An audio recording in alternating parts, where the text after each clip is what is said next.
welcome to the KI Coaches Show, presented by Foreman Eye Care on KI 104.5 FM and AM 950. Mark the Phantom Low here. Scott Gordon is with me. And Scott, kind of a special day here, kind of a different day for the KI Coaches Show. I thank Dr. Foreman for sending us out here. Absolutely. We are actually in Lefebvre Stadium. We have a breeze. Yes, it's We nice. don't have a fan. We don't have a dog running through our opening sets, which we've had a little bit. We love the studio where we normally do the show, but today, because this week's game is such a big one against West Park, two undefeated teams in the league, we decided to get the fans fired up to come on out here. We decided to do a show on set. We got Jordan Georgeson right next to me, but being on campus allows us to bring out some special people, and with that, we have one of the senior captains, Landon Fowler. Landon, good to see you. Thanks for coming out. Yeah, thank you for having me. So tell us a little bit about the captain process. How did you get named captain of the Placer team? Is it coaches select, or the players vote, or how does that work? It's a mix of everything. The coaches mostly select, and there's 4 of us, so we are mostly the leaders of our team. Who are the 4 captains on this year's team? It's normally a mix, but every game it's been mostly me, Tino Valeristudo, Nico Borden, and Zach Robinson mostly. God, I like that you kind of struggle with Oristudo, Tino as well too, because Phantom hears me do it every week. And so one more from me. This year's been a kind of an interesting year. I mean, last year 10-0, going to the playoffs, obviously the unfortunate upset in the home game. But this year you started off 0-4, but you ran off 4 in a row. What's the mentality of the team right now? How do you guys feel, and how different were the first 4 from the last 4 games you've had? Well, our first 4 games were pretty rough. We battled a lot of injuries, but we're starting to get those players back, and more leaders are leading, and we're starting to take charge. So, Landon, most fans come to the game on Friday. They watch the game. That was a lot of fun, and then they don't think about it again until the next Friday. But you guys have to put in a little more work between Fridays. Can you take us through a normal practice week as far as Monday, Tuesday, Wednesday, and Thursday, what you guys usually do on each day? Yeah, so after our game Friday, we normally have a Saturday lift, and we watch film and stuff like that for a couple hours. And then Monday, we just go over for our next opponent, and after that, we just keep preparing and preparing. Thursday's our final walkthrough where we get ready for the team we play. Are you doing a lot of film work during the week as far as who you're on your opponent, or is that pretty much taken care of early in the week? Yeah, we watch film on our opponent throughout the entire week, so we get ready for him. So talking about the game last Friday against Nevada Union, you guys faced a team that put the ball in the air a lot. How much did playing guys like Caden Pinnock and John Kett and guys earlier in the season prepare you for the game last Friday? Yeah, it prepared us a lot. Very talented people. We got some good people coming, good receivers this next coming week, so we'll be ready for them. Yeah, it looked like you guys were all over it in the defensive backfield, so it's nice that you did that early in the season and got kind of used to it. And Landon, this team came at you, I think Nevada Union threw the ball 49 times, by far the most attempts you've seen all season. Defense was asked to step up big time and time again, and you guys pulled out a close win. How different was that facing an offense that was really pass first and was throwing the ball, 3 out of 4 times they were running a play? Yeah, we got really good pass coverage, DBs and stuff, and we shut them down pretty good in the passing game. So specifically with shutting him down in the passing game, that's going to be something that needs to happen this week. You guys are being, run-heavy team. You look at West Park, they're 7-1. They've thrown for almost 2,000 yards. Their starting quarterback is 29 touchdowns against just 7 interceptions. When you've had a chance to watch their tape, when you've had a chance to see their routes, what do they do that's unique, different maybe than what you saw earlier in the year with Casa or Roseville or some of the other teams that also could move the ball a little bit? Well, for our first 4 games, we couldn't really stop the run, but we've started to stop the run against our last 4 teams, and it's been challenging for the other team. So we've been getting after other teams in the passing game with interceptions and forced fumbles. And then with West Park this week, obviously pass heavy. They're going to throw it all over the place. Spread formation. Last year you guys were up on them 42-14. They climbed back in the game, made it 42-35. Talk a little bit about West Park and what you've seen on the tape so far with them. West Park's pretty athletic. They got speed, but I feel like we got speed too, and we can take care of them and hold them to a very low score. Now, Landon, last year you got to play a little bit of offense. You got a little wide receiver, a little running back. This year it seems mostly you're focused on the defense. Do you miss playing more offense? Did you like going both ways last year? No, I really like defense. Defense is my strong suit, so we'll just keep working out on defense. Now, do you see yourself after this year going on to play at the next level? Are you going to continue with your football career? Yeah, maybe some JUCO at Sierra College, hopefully. It's probably the plan. Well, sounds good. Oh, I would suggest American River is also a fine college. That's the hat he's wearing, and he doesn't. I had to do that. I'm sorry, Landon. I had to do that. We got a couple of guys from last year's team down at they're Beavers now, so I had to mention Suggs is one of them. Yeah, that's right. Yeah. So just put that in there for. We want quality young man right here. Absolutely. Let me ask you this. So, when did you start playing tackle football? Were you part of the Hillman junior program and work your way up? And maybe give us a little bit of background of why football? Because, a lot of kids pick different sports, but what was your background on why'd you pick football and when'd you start? I started 14U down at the junior Hillman. I've always loved football. My dad coaches football, so I've always loved it. I play basketball too, so I'm probably going to play that this year after football. And I've just loved football for got to bring out my anger. So. Well, we're pleased that you're bringing out your anger during the games and not during interviews. We're just three peaceful people here. One of the coolest things that I've had the pleasure in the last 2 years to do is after a game, win or lose, that tradition where the team and the student body goes out and sees Coach Montoya, and you guys all kind of come up together.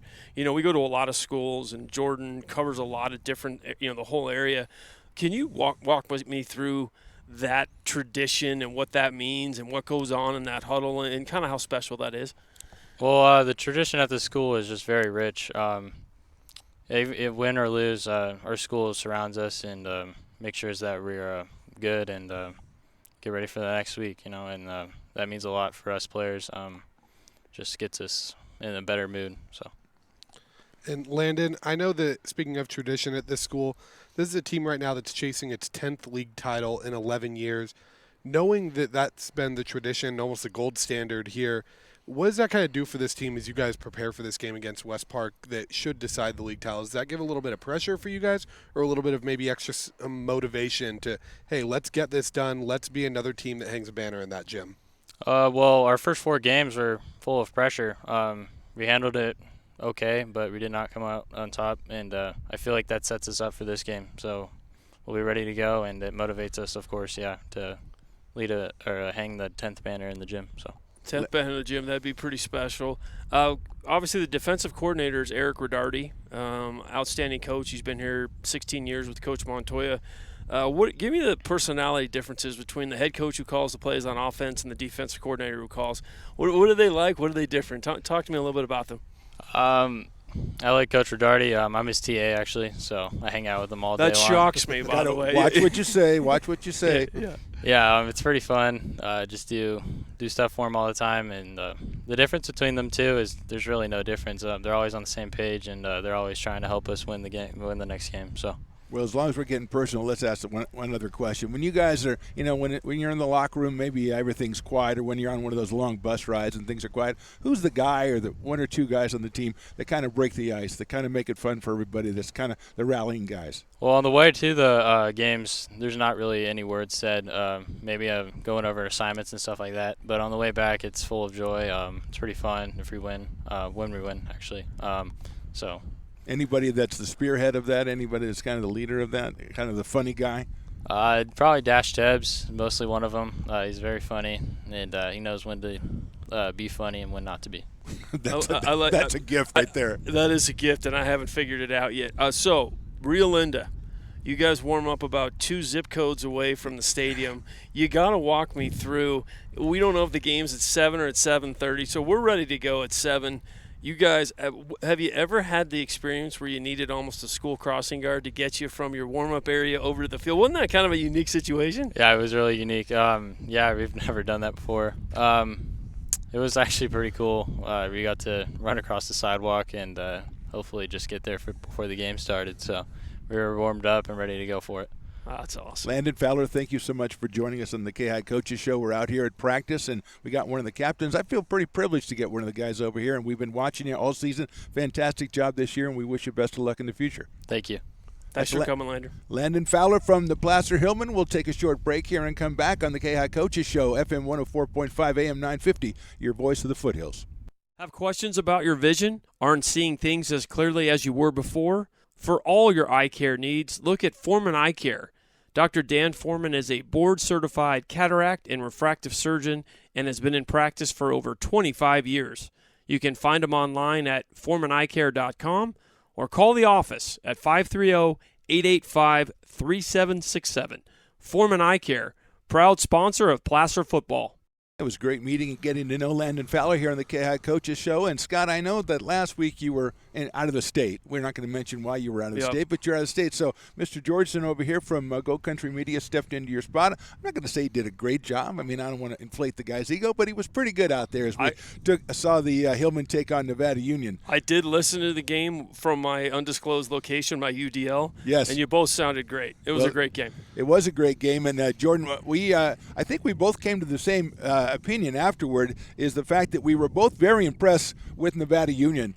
As far as seeing them in person, both very impressed with them, but also thought that maybe Placer should have won that game by a little bit more than they did. It could have easily been a 2 or 3 touchdown game, maybe too many mistakes, and maybe what we look for this weekend, first of all, clean things up.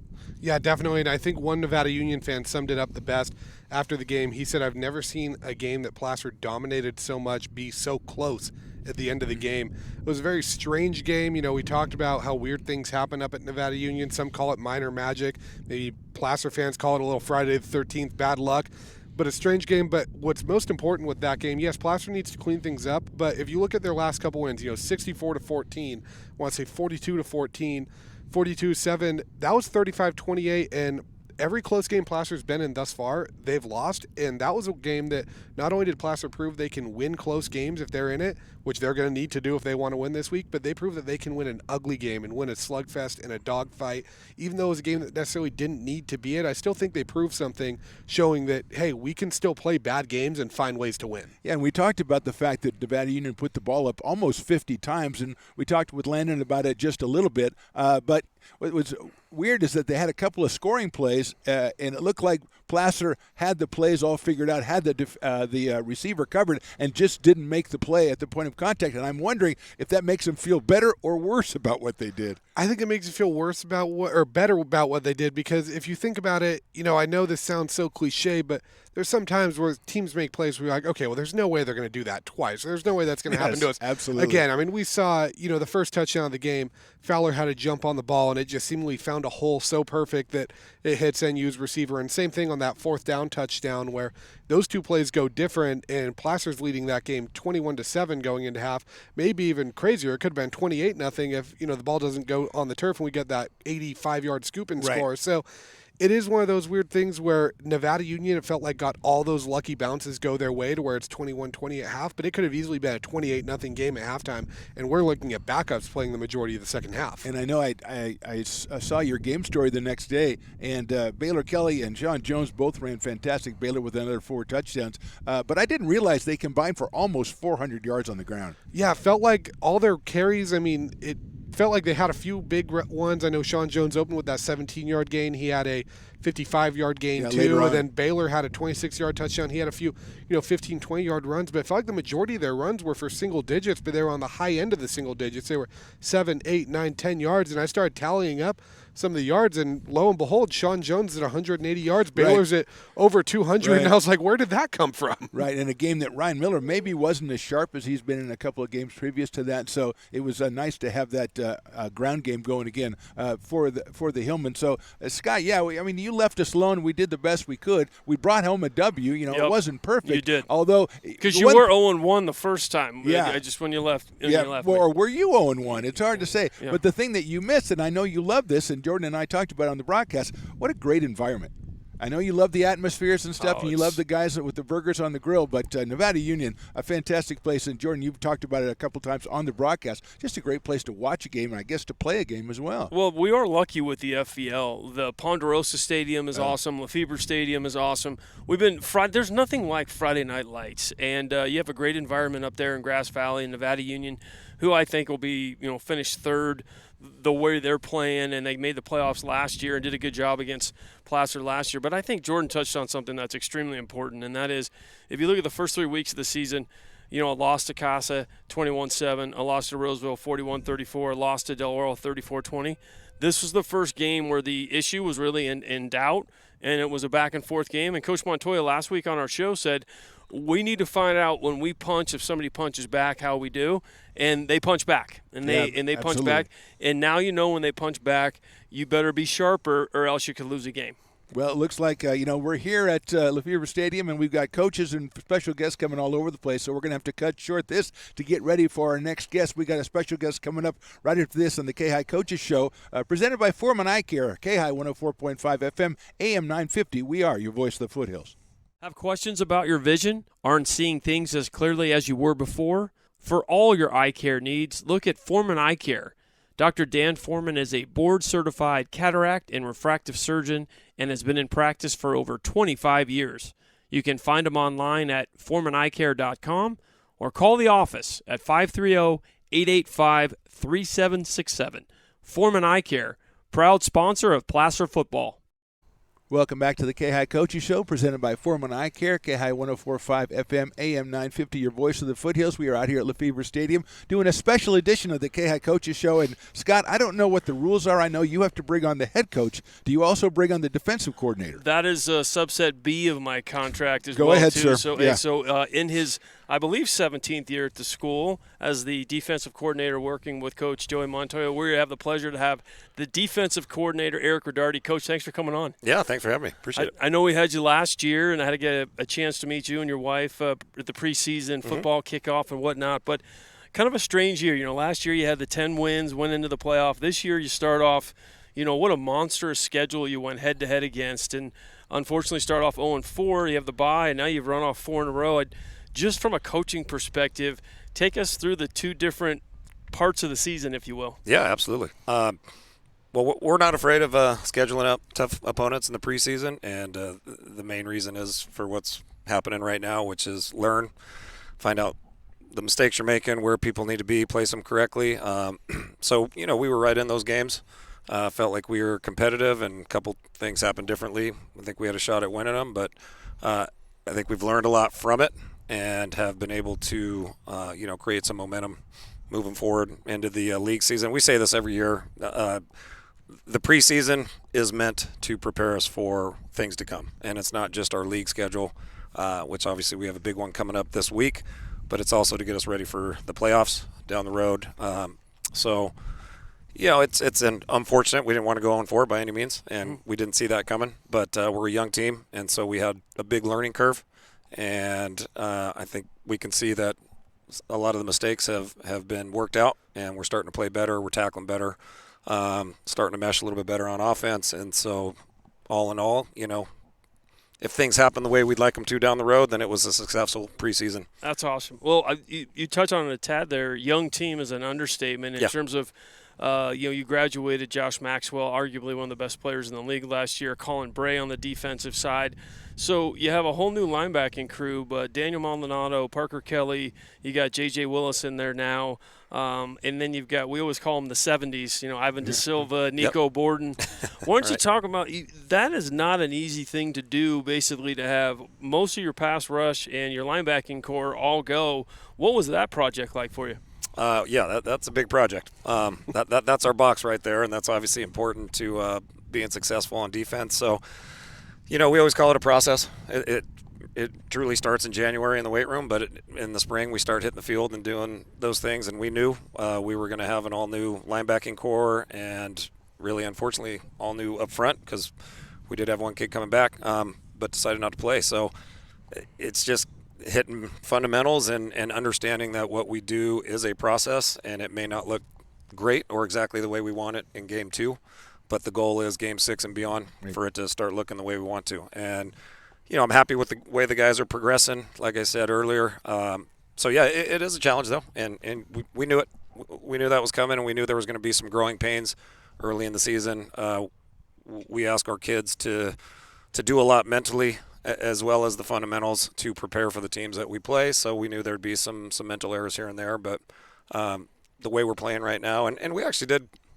We had some decent games in the preseason defensively. I thought, all in all, Cass is a very good team, but I thought we actually played pretty well. I thought we played physical. You never punted. I mean, how many games do you have that? It was 21-7. Your offense never had to punt. I mean, it was really a turnover battle in that game. Yep, exactly. And we got off the field a few times against them, and so we, there were some things we could definitely pull out of that as positives. And like I said, we're progressing each week and getting better.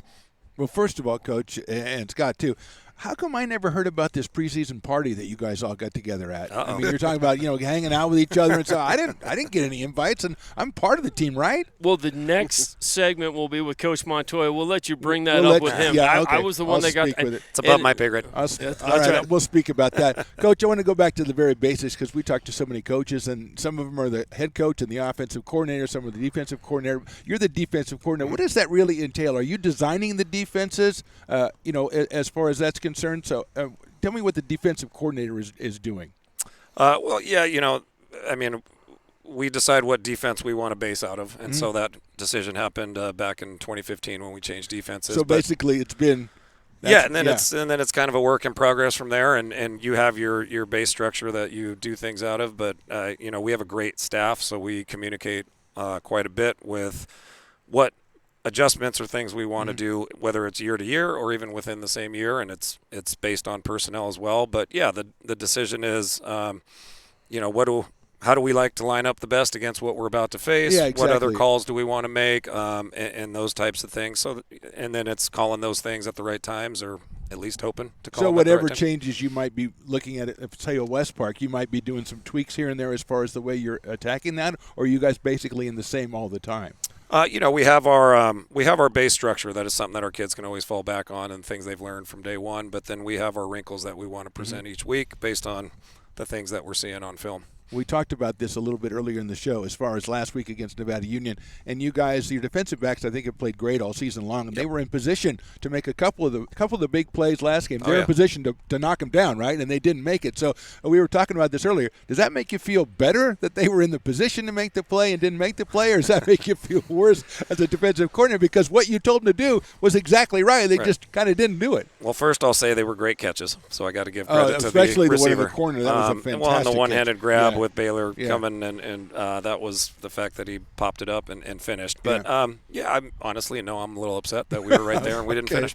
Because we got a lot of confidence in our kids. So if we got them close to the ball, we wanted to make that play. Well, sometimes we're looking down from the press box. We see a clipboard go here and there. Usually not from you, but usually we do see a clipboard coming down here and there. So I just wanted to know if those were some of the cases that maybe that happens. And speaking of that Nevada Union game, your linebacking core, especially Parker Kelly and Maldonado, in that they had a challenge of tackling a running back in Bodie Eckelma that's 50 pounds heavier than them, and it felt like they handled the call, and there were a few times where they kind of laid the wood down on them. How'd you like how that linebacking core really answered the bell in that game? Oh, I really enjoyed that.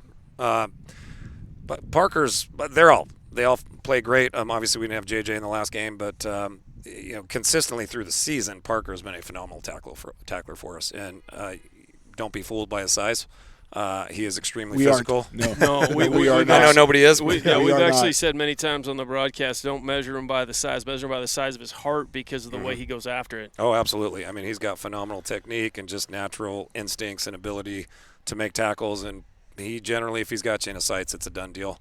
Maldonado's extremely physical, so and he's played that way and progressed the right way throughout the season. So, yes, definitely happy. That was a big boy.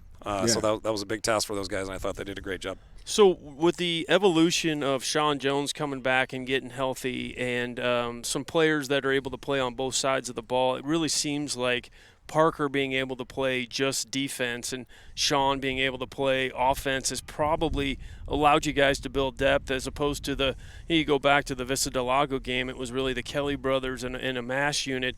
I imagine that right now with guys like J.J. Willis and Sean Jones coming in has allowed you to be more specialized and allow guys to get a little bit of rest in between series and really improve the team overall. Absolutely. It does make a difference in their stamina and their ability to play well all the way throughout fourth quarter. It's tough. It's tough to be a linebacker and a running back and play full time. And even Baylor safety. We ask the safeties do a lot getting downhill. So they're they're banging more than I think people realize, and that's a tough thing to do. So yeah, having Sean back means we move Parker over to the halfback spot, and so now he and JJ can rest each other, and they both look great on offense.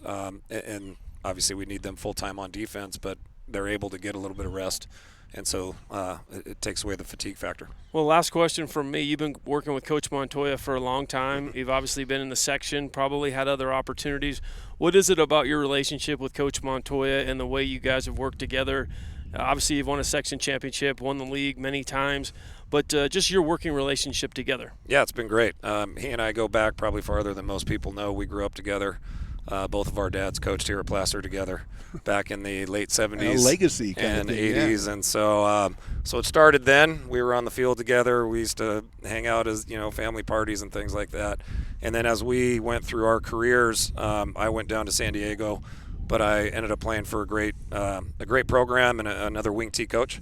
And Joey went to Nevada Union and was with Humphers up there. So he and I would meet every Christmas, and we'd bounce ideas off of each other and take some things he did, he'd take some things I did, and so we were always in contact. And in the back of my head, this is where I always wanted to be, and so I knew if and when, because Joey was at other schools at that point in time, but if he ever got the job, and there was a math opening, I was going to jump at it and try to get back up here. And he's great. He allows me to do what I like to do, trust me to do the things that we do on offense and on defense and the rest of our staff, and so that's great. So I've got control over those things, and it makes it really enjoyable, and there's a definite trust factor, and we've both been running the wing T for a long time. So there's, we can still talk about that and dialogue about those things too. So it's been a great working relationship since Coach, the time we got here. We thank you for your time. I want to ask you one thing. I can't let you get away with that, asking about my favorite group, the hitting 70s. I love the guys in the 70s, 72, 73, 74, 75. De Silva's up there, Borden's up there, all your guys in the 70s. Talk to me about my guys in the 70s. Oh, they're doing a great job. Ivan has been really, really fun to watch. Incredible. To see him progress over the year, especially as a junior. So really happy with the way they're playing. Borden's a physical presence on the inside. So yeah, that's a good duo to choose. And also, you moved a new guy. I think his number is still in the 70s. Tino. Now, Tino started in the 30s. He went to the 60s, and I guess he wanted to be in the 70s. Well, he heard about how much you like the 70s. I so love he the had 70s. to change his number so he right could get in the group, yeah, right? Fantastic. But how about a guy who was like a tight end, and then he's a lineman, offensive defense? Amazing season for Tino. Physical kid and gets it done in the trenches. So just trying to put him close to where he's going to do the most for us. What more can you ask of him? Yep. Coach, thanks so much for hanging out with us. We really Absolutely. appreciate it. Coach Thanks for having me. of the Placer Hillman. We'll be back in just a minute with more of the KI Coaches Show presented by Foreman Eye Care on KI 104.5 and AM 950, your voice of the foothills. Have questions about your vision? Aren't seeing things as clearly as you were before? For all your eye care needs, look at Foreman Eye Care. Dr. Dan Foreman is a board-certified cataract and refractive surgeon and has been in practice for over 25 years. You can find him online at foremaneyecare.com or call the office at 530-885-3767. Foreman Eye Care, proud sponsor of Placer football. Welcome back to the KI Coaches Show, presented by Foreman Eye Care Center on KI 104.5 FM, AM 950, your voice of the foothills. And we have come to that time in the show where I'm forced to take a back seat. I mean, I probably should take more back seats, but in this case, it's contractual. Scott, it's that time of the show. It's the Scott time. Even though we are live at Lefebvre Stadium as we get ready for the league championship game, I appreciate you ceding some time to me. Yeah. It's that time of the show we bring on the head coach in his 17th season, now with a record of 4-4, Joey Montoya. Coach, good to see you. Thanks for letting us come out and infiltrate your practice field for a little bit. Hey, it's great to be here. It's definitely a different situation, sitting on Miller Johnson Field with a headset on, but it's great to have you guys here. Thank you. Well, Coach, we've got to ask you, thank you, first of all, for getting Landon Fowler. We had a good talk with Coach Rodarty. Obviously, the staff's been here a while, but this really has been a tale of two seasons, and you've been talking about it all along. And last week on the show, you said, when we throw a punch, we're expecting somebody to punch us back, and we felt like Nevada Union would do that. What did you learn about your football team last week? It was a good win, obviously not a perfect win in any ways, but they definitely punched back a little bit, and it went down to the end. Yeah, we've learned that you can't just have some mental lapses, even no matter what the caliber of the team that we're playing. We fumbled the ball 5 times, gave it up 3. had a interception deep, at the inside the 19-yard line. One of the fumbles went for 91 yards. We fumbled at the 9-yard line, and so those are things that keep a game close. And when you rush for over 400 yards and almost throw for 100, you should win that game soundly. And for it to be a close game, there were some lessons to be learned. But I thought there were plenty of positives. Our kids played hard. They never panicked. They didn't. If anything, it felt like a loss after the end of the game, which I was actually the most happy about. They were not happy. It was kind of a somber bus ride home because they knew and expected to do a lot better in terms of scoreboard. And so with that, I think that means we're heading in the right direction. Well, let me follow up with that because obviously they know how important this week is, and I'll know that Phantom and Jordan, who called the game, can ask you some questions about it. But knowing that you can't make those mental mistakes, knowing that you can't lose the turnover battle in a game like West Park that will throw the ball all over the place, how did that kind of tough, kind of somber, even though you won, help you get ready for the game this week? Well, maybe it was the last slap in the face that we needed, and sometimes you could tell, 15 to 18-year-old till you're blue in the face that this is going to cost you. And until it does, they don't always believe you or fully grasp onto it. So I think we're gonna spin it that way and try to build from it. Coach, I know you're big on fixable mistakes. And watching the game, Jordan and I watching the game last week, we saw a lot of mistakes that we would characterize as fixable. But I'm wondering, even though you understand them, when you see them happening, it's got to get under your skin a little bit. It does. I mean, 4th and 13, we got two guys right there. We got to make a play on the ball. That was one of their touchdowns. Their first touchdown was Baylor's right there, just misplayed the ball. It was 3rd and 13. Yeah. They're going to score once. They were good enough to score once on us, and so give them credit for that one. But their third touchdown, which made it close, was our 91-yard fumble that they scooped and scored. So we're talking three plays that made the game what it was. One coming from the offensive side of the ball, two coming from our secondary just not making the normal plays they do. But I think our kids are going to be hungry. They're going to be eager. They're ready to clean things up and play better. Yeah, they put the ball up in the air 49 times last week, and for the most part, you're in the right place most every one of those times. And so how much did all the passing you faced with Caden Pinnick and John Kett and those guys early in the season prepare you for what you saw not only last week but coming into this week? Oh, for sure. I mean, we've played some great offenses this year. I mean, Pinnick wasn't him throwing the ball, it was him running the ball and running all over and then throwing it. It wasn't really the scheme or that they had those great receivers, which they do. It was more him. And Casa, we held them to 21. We held a very good Vista team really to 21 because they had a pick six. So our defense has, under Coach Rodari's leadership, has been one of our strong suits.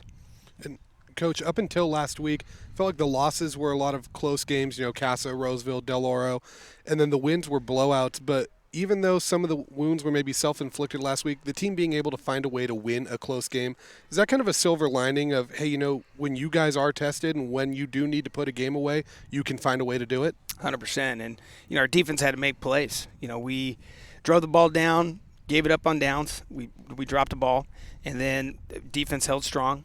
Then we got the ball again, driving. We fumbled it away. Defense had to hold strong. And then we take a knee. Yeah. We were under the impression that their timeouts were all taken. Well, they didn't tell us that they took an injury timeout. No communication happened by the refs. So they get one more shot, which that was the least worried I was all night because, we're in prevent. Yeah.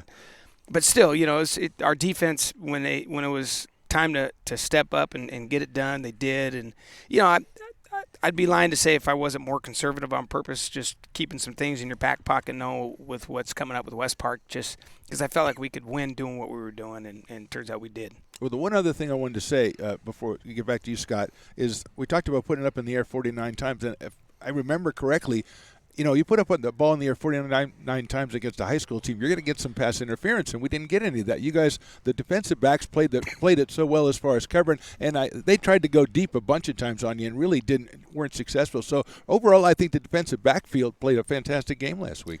Well, those guys have been solid all year. I mean, Kiefer Abs and Luke Platzer, those are guys 6'3", 6'2", can run, they're long. incredible athletes. I mean, Kiefer could jump 10 feet if he wanted to with his, hit the rim with his head. I mean, he's a phenomenal athlete. And then you got Fowler, who's not short, Baylor Kelly, who's one of the fastest guys in the section. We get Dash Tebbs back this week. He's electric. Nice. He's actually the fastest guy on the team, so he's going to add another element to the secondary. So no doubt the secondary has been a strong suit for us, and we're going to definitely lean on them big this week. Well, I was just going to jump in. You were talking about the defense and the job that they've done, and we had a chance to talk to Coach Rodarty. We had no idea that both of your dads had coached here, and a little bit about the relationship that you've had with Coach Rodarty and the fact that you've been able to work together all this time. Give us a little bit of your version of the Coach Rodarty, Joey Montoya relationship and coaching together. Well, I've known him my whole life. My grandfather recruited Jim Rodarty, Coach Rodarty's dad, and they moved up here in 1978. Brett Rodarty played on two section title teams with my Uncle Billy, 1980-81 teams. Ryan Rodarty played for, Coach Jim. Jim Rodarty was one of the assistants on the staff. Then my dad started coaching in 77 here with Coach Rodarty and my grandfather. And then the two of them, Rodarty and my dad, stayed on the staff until the 90s. And so and Jim Rodarty played a huge role in getting me here to the school. He was always soliciting me when I was over at Pioneer, like, hey, if that job came open, you should really consider it. And, he was on our staff forever. And in 2007, after the 2007 school year, 2007-2008, we knew that Eric wanted to move back up. And, man, he's been a humongous blessing to this program. He's phenomenal defensive coordinator, phenomenal just coach. He's our strength and conditioning coach. He kind of just does it all. He's really kind of the unsung hero of the program, and really kind of the backbone of the program. It must be nice for you, somebody who calls the plays, you're with the quarterbacks, you're back and forth, to know that when the defense has the ball, or when the other team's on the field and the defense has it, you can look down at your iPad a little bit. You can talk to you there because you have somebody you trust so much on the defensive side of the ball. Well, and the fact that we've been together for 16 years, really helps. I fully trust what Eric does and our defensive staff, and we communicate very well. We've got a great relationship. The whole staff does. We've all been together for a long time, and we're about to play for our 15th year in a row for a league title. We've been in the league championship game for 15 years in a row, and if we win it, it'd be our 10th out of 11 years. So, that's there's a track record there, and when you have that kind of track record, it's like the stock market. There's things you can trust, regardless There's of what blue chips. Regardless of what the media is telling you. There's things you can trust because the track record shows it. And this is, Coach Rodarty, our staff, is one of those things that I fully trust. Coach, one of the underreported, underrated stories of the whole season, I think, for you guys is the fact that you had to change your quarterback in the second week and kind of go a different direction. So Ryan Miller comes in the second week, plays a couple of weeks, then has that bye week, which I thought was fantastic for him. How do you evaluate his growth from week number 2 to where we are right now? Love Ryan Miller. We didn't have to just change, second right. week. We changed Wednesday. Yeah. 2 days. Scott always two reminds me of that. Before the game, and as I've alluded to before, when you're the backup in any position, you don't get nearly the amount of reps. And that's going all the way back to spring and summer. And usually, if you start somebody as a junior, you want them to get every rep. 7-on-7s, the whole thing. The whole thing, because you have to develop them. And so this was a guy that didn't have that opportunity. And so week by week, you've seen his progression. And he had a couple fumbled snaps, and we made the one bad throw, but he threw 2 beautiful balls, one for a touchdown, one for a great reception to Kiefer, and he's moving the chains. He's controlling the offense. He's got great hands. He's deceptive with his hands. And the best part is he's always the first guy here and the last guy to leave. He stays a half hour after practice every day throwing with guys. He's a great leader. He's a great teammate. He's exactly who you want to be your quarterback. Fantastic. Coach, thanks so much for spending some time with us. Thanks for inviting us out to your fine stadium, but I think you got some work to do. You got to go earn your pay right now, don't you? It is. It's go time. It's practice time, championship week here on the Hill, and there's no better time of the year, and we're looking forward to it. Coach Joey Montoya, thanks so much for joining us. We really appreciate it. Good luck this week and the rest of the season. Thank you, guys. Appreciate it. Thanks, Coach. Good luck. That's Coach Joey Montoya here on the Coaches Show. We're back with more after this. 104.5 FM, AM 950, your voice of the foothills. Have questions about your vision? Aren't seeing things as clearly as you were before? For all your eye care needs, look at Foreman Eye Care. Dr. Dan Foreman is a board-certified cataract and refractive surgeon and has been in practice for over 25 years. You can find him online at foremaneyecare.com or call the office at 530-885-3767. Foreman Eye Care, proud sponsor of Placer football.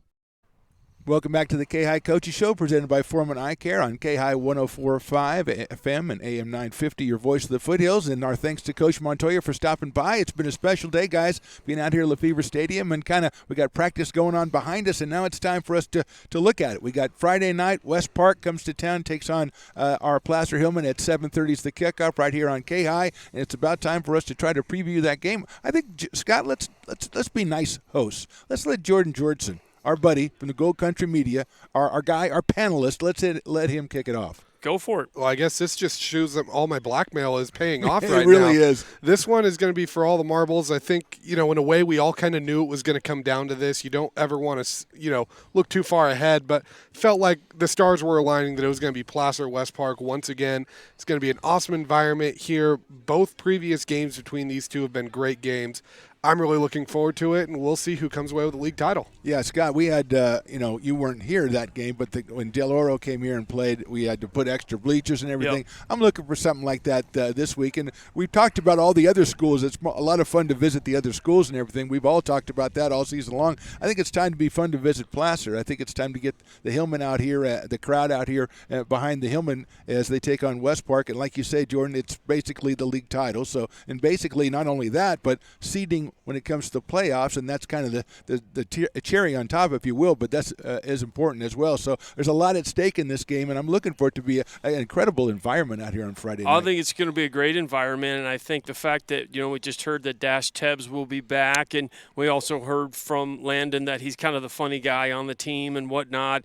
I expect J.J. Willis will play, and Coach Montoya kind of coyly smiled underneath those sunglasses that I held a little bit back. If you remember last year, the Placer Hillman were coming off a bye. They were 7-0, and they came out with all this stuff. Remember the reverse to Maxwell? We're like, we haven't seen that before. We haven't seen that before. And they went up 42-14, but they let this, they let West Park get right back into the game. It was 42-35. This is a true contrast in styles. A team that runs the ball, if you look at the stats, they want to rush for 200 to 300 yards a game. Last week had over 400 versus a team that has almost 2,000 yards in the air. They run when they want to at the end of the game, 29 touchdown passes. So will this last week's game really help Placer get ready for it? And will Placer's ground game, that methodical drive down the field, will that really cause West Park some angst and want to get on the field and make a play quicker than they need to? Yeah, we talked about that way back with the Caden Pinnock game and trying to keep him on the sidelines and so he wouldn't get a lot of chances. And I do think that, like you say, almost 2,000 yards in the air. And we talked about it a bunch of times with everybody we've talked to today and through almost every broadcast. The schedule that they play in the preseason and the quality of passer and receiver that they face in the preseason, it has to help them now, Jordan, when they're taking on this West Park team. This is what you play those games for. When I played at Del Oro, we had a saying that said anyone, anytime, anywhere. And, we'd play these teams like the Oaks Christian, like the Westlakes, like the De La Salle, stuff like that. Yeah. And then, Del Oro starts 1-4, 0-5, stuff like that, and they run through the league. And, of course, that was before Folsom was in the SFL. But, it's a tale as old as time of challenge yourself in non-leagues so that you can battle yourself. I mean, even we see at the college ranks of Boise State doing that, of playing the Georgias, the USCs and stuff like that in preseason. They'd run through their conference. And, Placer does the same thing, and it felt like one of those where I always joke saying I don't know why everyone in Auburn does this every year when Placer starts 2-3, 1-4, 0-5, because I'm like, they're going to be right there at the end of the season playing for a league title. And here we are once again, them doing the same thing. And this is a game that, as we've talked about with Placer playing now for a 10th league title in 11 years, they deserve a little bit of that Folsom treatment of I'm not going to pick against you guys until you give me a reason not to. Well, Scott, you alluded to it a couple of minutes ago. We've talked about it a little bit. Do you feel like Joey may have something under his, under the sleeve there that he hasn't shown anybody? I know he gets dash back. That's fantastic. But it just seems like he's a guy, he's one of those gamblers that kind of knows he has a hole card. He's been looking at his play sheet, I think, since he made the quarterback transition. Right. He put Ryan Miller in. And he's been, remember last year he said, I went out and I watched West Park. He's waiting for West Park. He has a file drawer, I'm convinced, of 4 or 5 plays that are designed for West Park. And I think we could see some throws from Baylor Kelly. I could see some hook and ladder stuff. But, at the end of the day, it's nice to have a fake punt. It's nice to have a fake field goal. It's nice to have all those things. But you need to run your base offense, and you need to run it well. And what those trick plays do and what those new looks do is that throws the other team completely off whack, because you know they haven't prepared for any of that. So now they're not sure where everything's coming from. And I just think for Placer, they seem to be getting healthy at the right time, running the football the right way. I do think we'll see some wrinkles that we haven't even imagined or seen before this season. Now, one of the recurring themes of today's show has been the fact that I didn't get invited to the preseason dance or whatever Wasn't it was, a dance. whatever it was. But I think that has been overridden by the fact that, did you try to pitch Coach Montoya an actual play when he sat down with us? I mean, you embarrassed me and Jordan very much there. Did you see the play, though? Oh, it was horrible. You had all the guys out of position and numbers you had off little and stuff. pictures on there and stuff. Did you see I think Baylor was a center.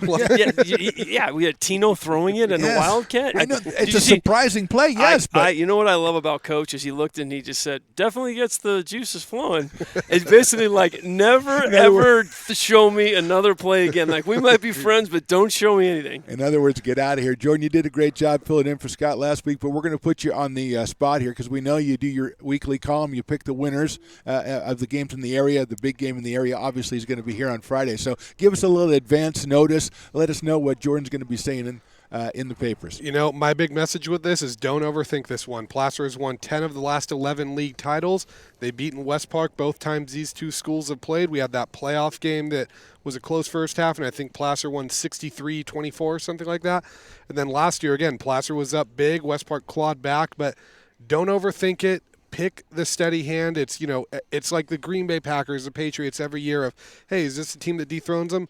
No, it's not going to be the time. I'm picking Placer to win this game 35-31. There you go, Scott. You got us out here. We've had a great time out here at Lefevre Stadium giving you the KI Coaches Show, but it's time for us to say goodbye. For Scott Gordon, for Jordan Georgeson, for our producer, director, and everything else, Stones McCoy, we thank you for listening. We thank you for watching. If you're checking it out on YouTube, join us on Friday, 7:30. We're back here for the big one, West Park against the Placer Hillman. Thanks for watching, everybody. This is your KI Coaches Show. We are 104.5 FM and AM 950, your voice of the foothills.